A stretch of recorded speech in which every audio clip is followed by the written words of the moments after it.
오늘 우리에게 주시는 하나님의 말씀 출애굽기 32장 30절에서 35절 말씀 저와 여러분이 교독하도록 하겠습니다. 출애굽기 32장 30절에서 35절의 말씀입니다.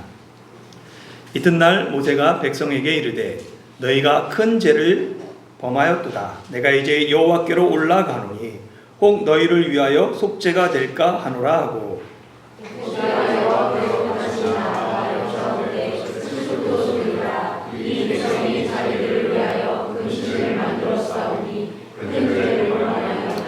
그러나 이제 그들의 죄를 사하시옵소서. 그렇지 아니하시오면 원하건대 주께서 기록하신 책에서 내 이름을 지워버려 주옵소서. 여호와께서 모세에게 이르시되 누구를 죄를 범죄하면 내가 그 죄에서 그를 지워버리리라. 이제 가서 내가 네게 말한 곳으로 백성을 인도하라. 내 사자가 내 앞서 가리라. 그러나 내가 보응할 날에는 그들의 죄를 보응하리라. 여호와께서 백성을 치시니 이는 그들이 아론이 만든 바 그 송아지를 만들었음이더라. 아멘. 성경에는 다양한 기도의 형태가 등장합니다. 많은 사람이 기도를 하나님께 나의 필요를 구하는 행위만으로 생각합니다. 그러나 하나님께 나의 필요를 구하는 이 간구는 기도의 요소 중 하나입니다. 일반적으로 기도의 요소를 5가지를 이야기합니다. 첫 번째는 하나님을 높여드리는 찬양의 기도입니다. 둘째는 내 죄를 고백하며 용서를 구하는 회개의 기도. 셋째는 하나님의 은혜와 선하심을 감사하는 감사의 기도. 넷째는 나의 필요를 하나님께 구하는 간구의 기도. 다섯째는 다른 사람과 공동체를 위한 중보의 기도입니다. 그러니까 먼저 찬양의 기도로 하나님께 나아가고, 회개의 기도로 내 마음을 정결하게 하며, 감사의 기도로 하나님께 감사하며, 간구의 기도로 나의 필요를 하나님께 아뢰며, 중보의 기도로 세상을 품습니다. 이 기도의 5가지 요소는 하나님과 인격적인 교제를 통해 하나님의 뜻을 이루는 통로입니다. 그래서 이 5가지 기도의 요소가 균형을 이룰 때 우리의 기도는 비로소 단순한 요청을 넘어서 하나님의 뜻에 동참하게 됩니다. 기도의 5가지 요소 중 오늘 우리가 함께 살펴볼 본문은 중보의 기도에 관한 말씀입니다. 우리는 이미 2주 전에 진노 중에도 뜻을 돌이키시는 하나님이란 제목의 설교에서 모세의 첫 번째 중보 기도를 살펴보았습니다. 한번 복습해보면 11절부터 13절 말씀입니다. 같이 한번 읽어보겠습니다. 시작.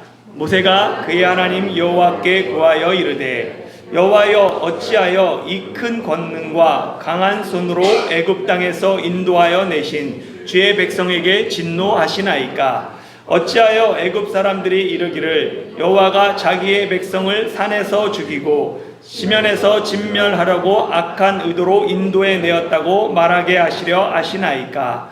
주의 맹렬한 노를 그치시고 뜻을 돌이키사 주의 백성에게 이 화를 내리지 마옵소서. 주의 종 아브라함과 이삭과 이스라엘을 기억하소서. 주께서 그들을 위하여 주를 가르쳐 맹세하여 이르시기를 내가 너희의 자손을 하늘의 별처럼 많게 하고 내가 허락한 이 온 땅을 너희의 자손에게 주어 영원한 기업이 되게 하리라 하셨나이다. 아멘. 이 모세의 중보기도에는 2가지 특징이 있다라고 말씀드렸어요. 첫 번째는 뭐냐면 하나님의 뜻에 근거한 기도였습니다. 하나님이 큰 권능과 강한 손으로 이스라엘 백성을 이집트에서 구원하고 인도해 내신 것, 그 백성을 산에서 죽이시고 진멸하기 위함이 아니라는 거죠. 하나님은 악한 의도를 가지고 자기 백성을 죽이기 위해서 인도한 것이 아니라 자기 백성을 구원하고 약속의 땅으로 인도하기 위한 선한 의도로 그들을 구원하셨습니다. 그러니까 하나님의 뜻에 근거한 기도는 하나님의 성품과 하나님의 영광과 하나님의 명성의 기초에서 하나님의 뜻을 구하는 기도였습니다. 두 번째 특징은 뭐였냐면 모세의 중보기도는 언약에 근거한 기도였습니다. 모세는 하나님이 조상들에게 맹세한 언약을 근거로 해서 기도합니다. 하나님이 내가 너희의 자손을 하늘의 별처럼 많게 하고 내가 허락한 온 땅을 너희의 자손에게 주어 영원한 기업이 되게 하리라 라고 스스로 맹세하셨어요. 그런데 하나님이 이스라엘 자손을 모두 멸하시면 하나님이 하신 맹세를 스스로 깨는 것이 된다라고 모세는 얘기합니다. 그러니까 모세는 하나님의 언약에 근거해서 백성의 죄를 용서해 주시기를 구했습니다. 이런 두 가지 특징이 있었습니다. 이것은 모세의 첫 번째 중보 기도예요.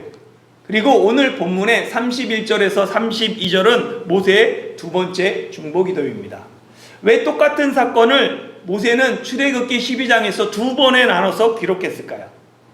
첫 번째 중보 기도와 두 번째 중보 기도는 차이점이 있습니다.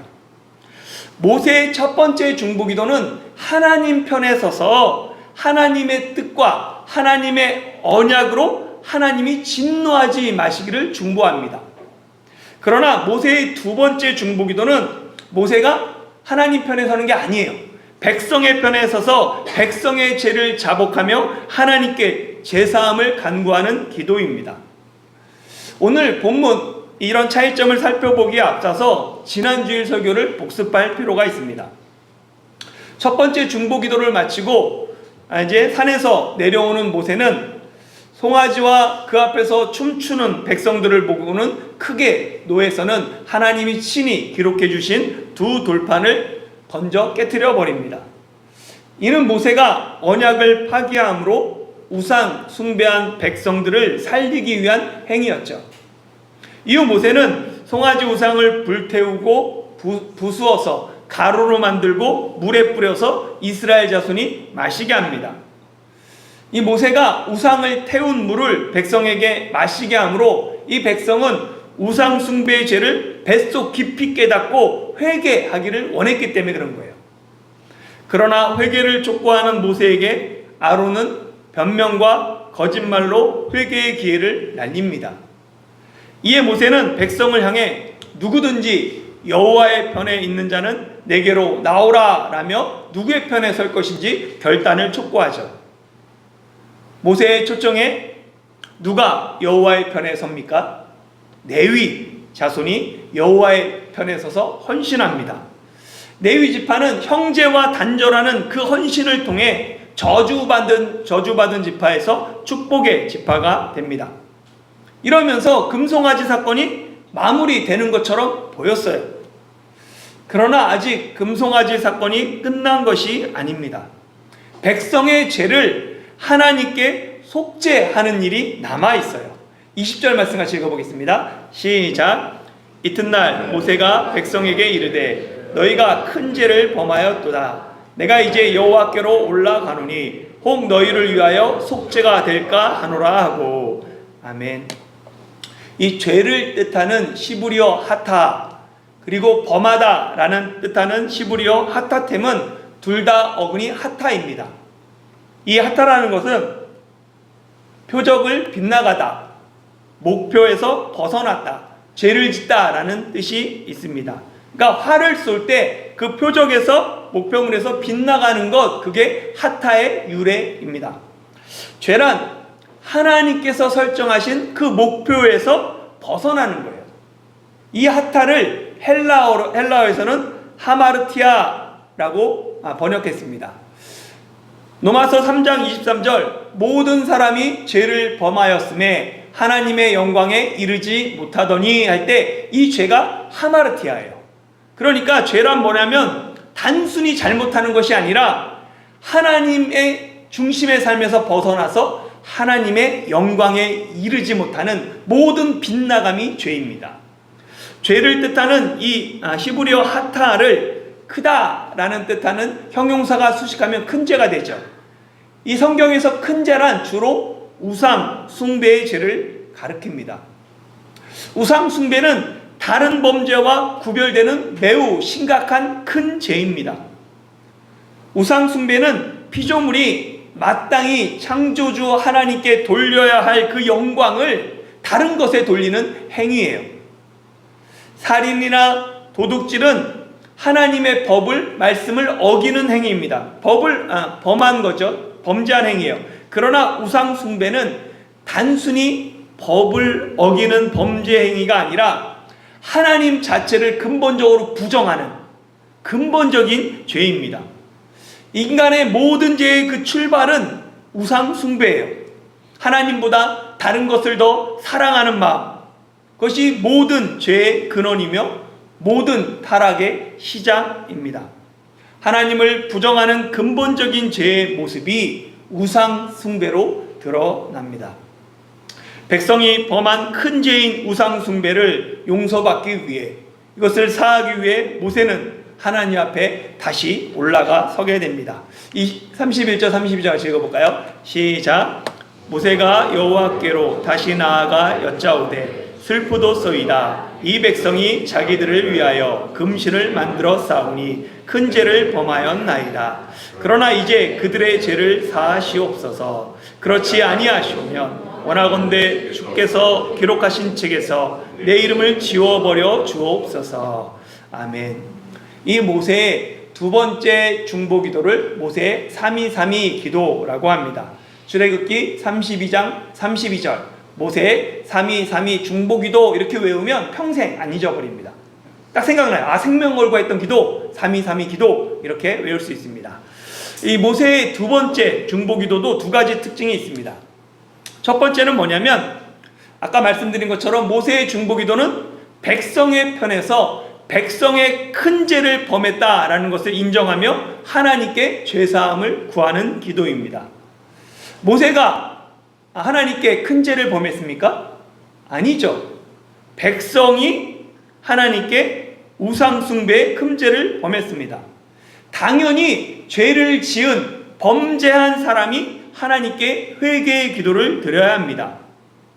그런데 생각보다 많은 사람이 순순히 자신의 죄를 인정하며 하나님께 회개의 기도를 드리지 않습니다.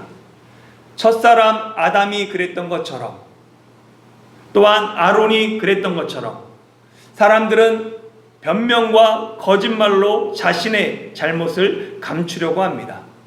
이때 필요한 것이 중보 기도입니다. 중보 기도는 다른 사람의 죄를 품고 하나님께 나아가 기도합니다. 모세는 백성의 죄를 가지고 하나님께 기도하죠. 비록 자신은 우상 숭배의 큰 죄를 범하지 않았지만 그 백성이 범한 그 큰 죄가 바로 나의 죄라는 비통한 마음을 가지고 모세는 하나님 앞에 회개하며 기도합니다. 슬프도소이다. 이 백성이 자신들을 위하여 큰 금신을 만들어 쌓으니 큰 죄를 범하였나이다. 모세의 기도는 장황하거나 모호하지 않습니다. 이 백성이 큰 죄를 범했는데 이 큰 죄가 자신들을 위하여 금신상을 만든 것임을 분명히 고백합니다. 모세는 백성의 죄가 무엇인지 정확하게 그 핵심을 알았고 하나님께 아뢰었습니다. 많은 사람이 회개 기도할 때 자신의 죄를 분명하게 고백하지 못하고 모호하게 고백하는 경우가 많습니다. 자신의 죄를 똑바로 직시하지 못하니까 기도가 모호해져요. 허공을 때리는 것 같죠. 회개 기도는 자기 죄에 대한 분명한 고백, 명확한 고백이 필요합니다.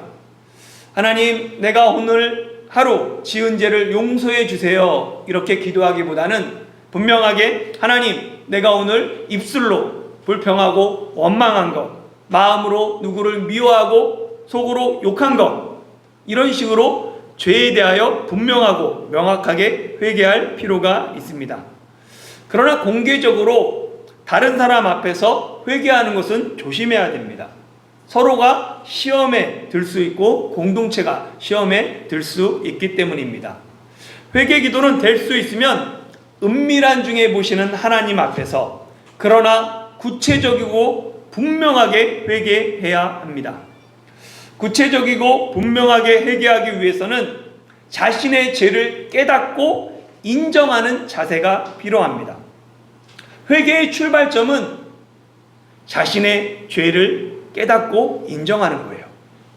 내가 하나님의 영광으로부터 얼마나 멀어졌는지를 자각하는 것이 회개의 시작입니다.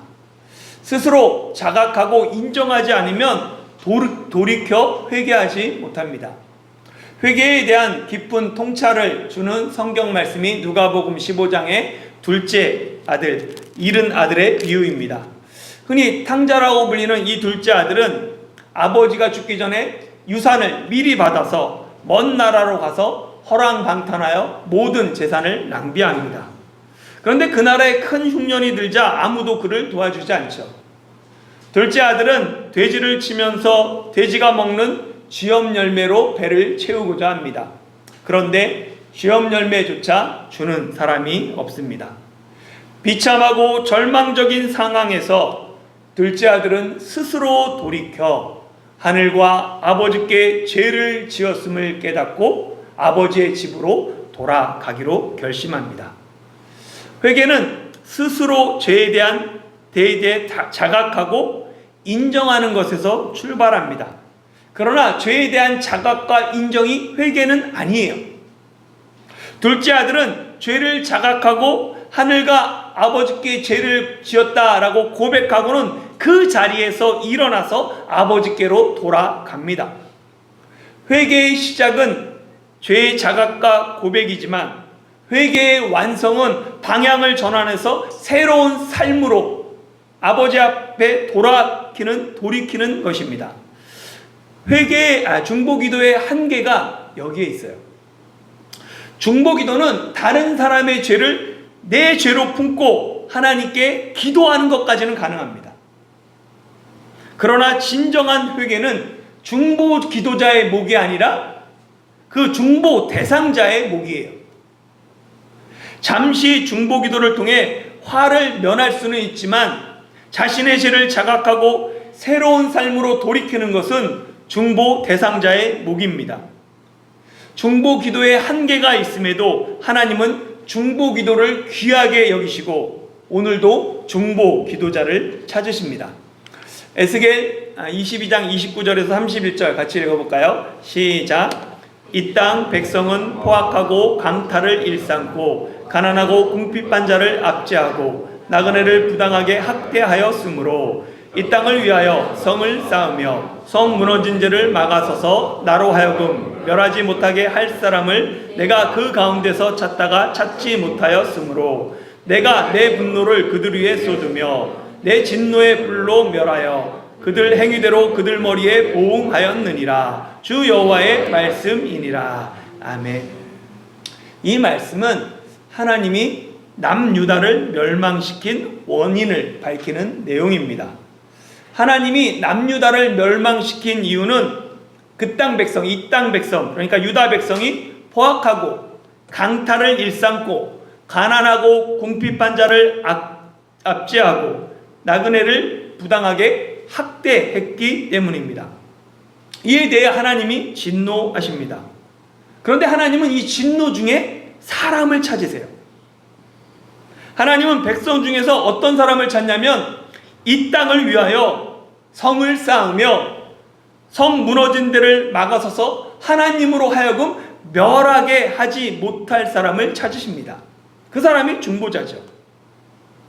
하나님의 공의는 죄인을 반드시 심판해야 합니다.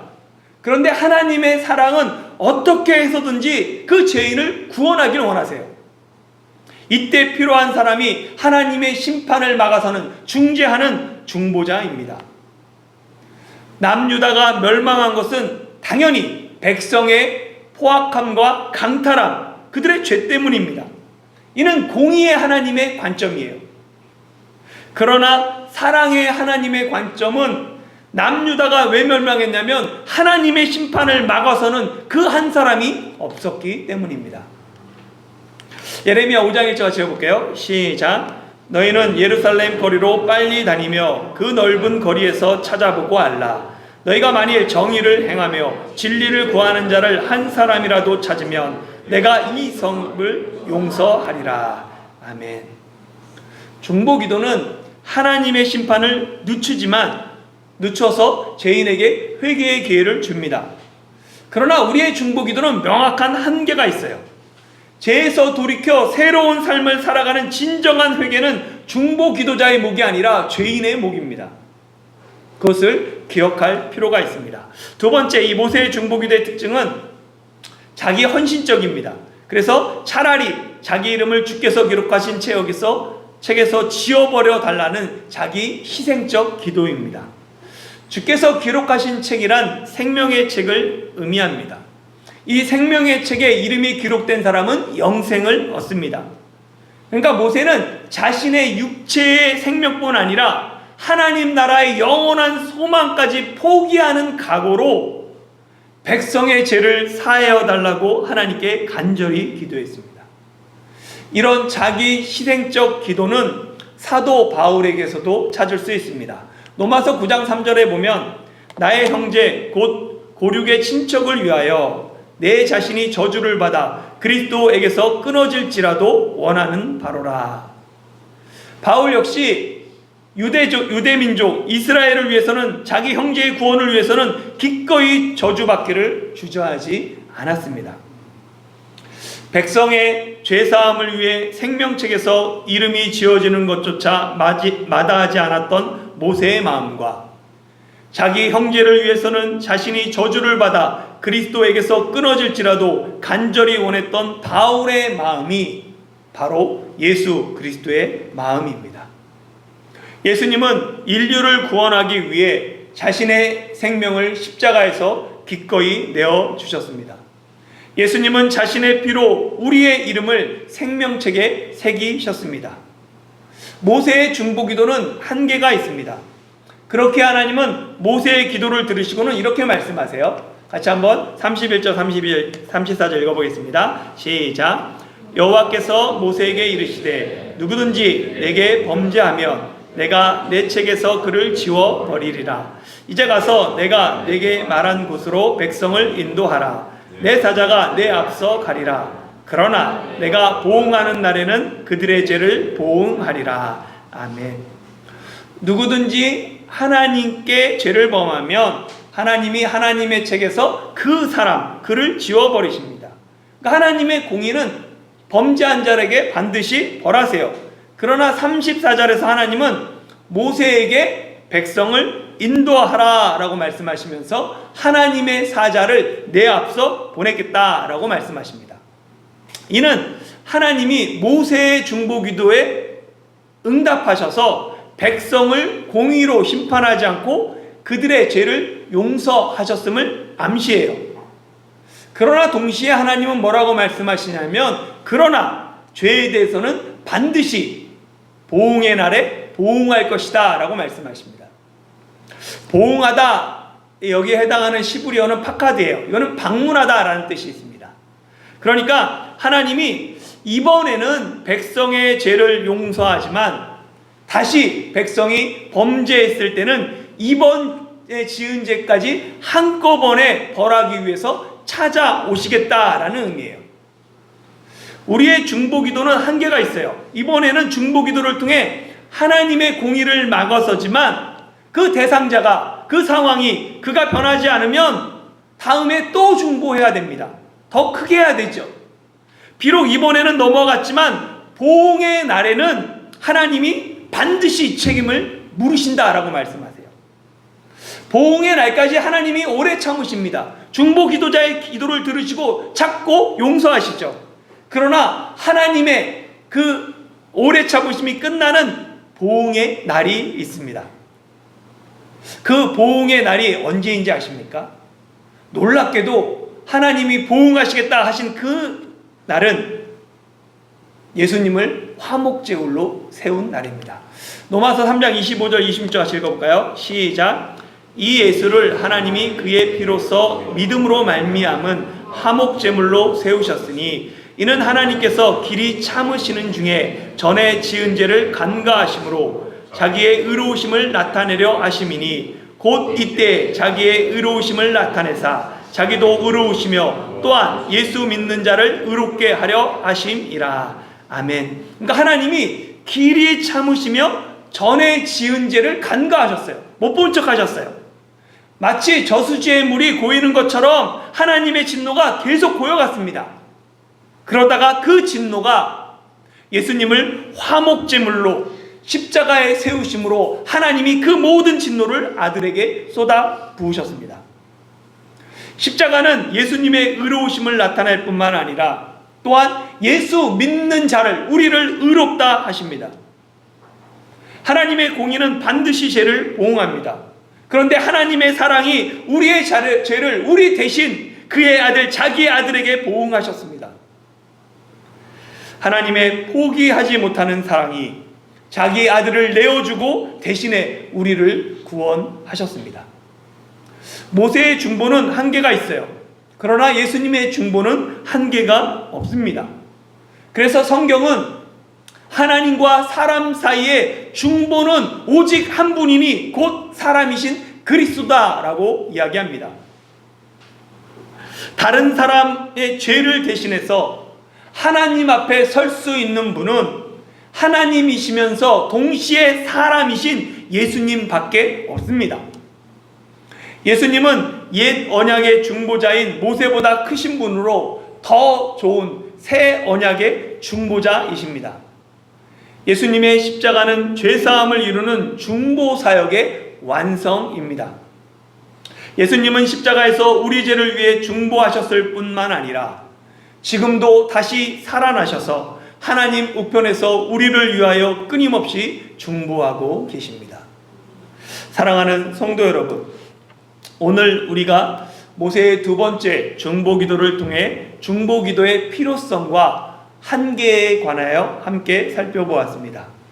모세의 중보기도는 생명책에서 자기 이름을 지으면서까지 백성의 죄를 용서해달라는 놀라운 기도입니다.